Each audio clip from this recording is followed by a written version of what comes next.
If you are planning for Canada permanent residency under the Saskatchewan Immigration Nominee Program, but not sure whether this is the best program for you or not, then watch this video because I'm going to talk about the point system and the candidates which suits best under this program.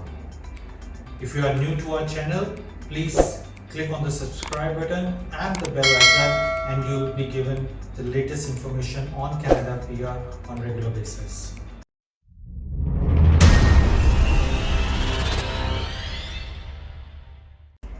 Hello friends, Saskatchewan Immigration Nominee Program SINP. Apart from express entry federal route, every province has their own immigration pathway as well. Saskatchewan Immigration Nominee Program is one of the easiest pathway provided you meet the criteria. As I said, today in this video I'm going to talk about the overview of the point system of Saskatchewan and explain for which candidates SINP is the best option to get Canada PR. Unlike express entry, where the basic eligibility criteria is 67, in Saskatchewan it is 60 points. Let's quickly go through the breakdown of the point system in Saskatchewan and then understand about the candidates' requirements so that you can get through this process easily.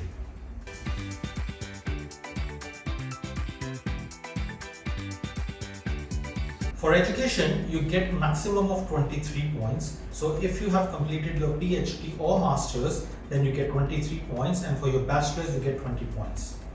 For your work experience, you get maximum of 15 points, 10 points for the 5-year period prior to the application submission date, and up to 5 points for work experience between 6 to 10 years period prior to application submission date.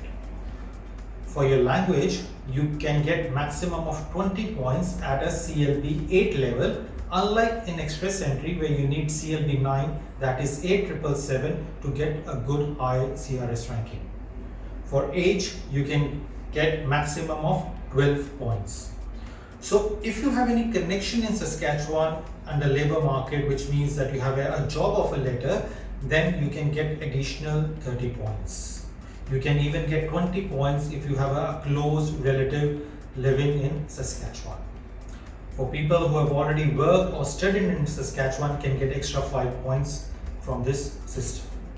Now the important question is, which candidate should apply Saskatchewan Immigration Nominee Program? So one of the most advantageous factor in SINP is that it gives you point for up to the age of 45. So most of the province do not give you points up to that age mark. So Saskatchewan gives you that. You get the maximum points between the age of 22 to 34, that is 12 points, and you also get 8 points till the age of 45.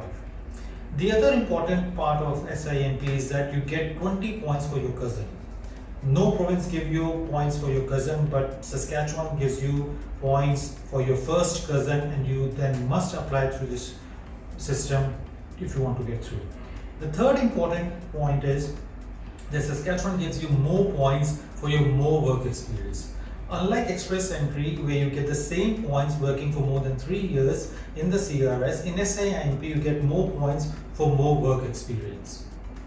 So candidates who are still below the age of 34 have more than 10 years of experience, continuous experience with master's education, are best suited for this province. Or if you have a cousin in Saskatchewan, then you must apply through Saskatchewan Immigration Program. You have a very good chance of getting a nomination from this province. So my strong recommendation is that if you have crossed the age of 35 also and you are thinking that you might not get through the federal route, FSWP route, then SINP is a very good option for you. If you have 10 years of experience, continuous experience of 10 years, then again go for SINP. And if you have done masters, you have a cousin living over there, trust me, you can definitely get through this program. If you need any more information about Saskatchewan Immigration Program, just leave your comments in the comment box and I'll be more than happy to answer them.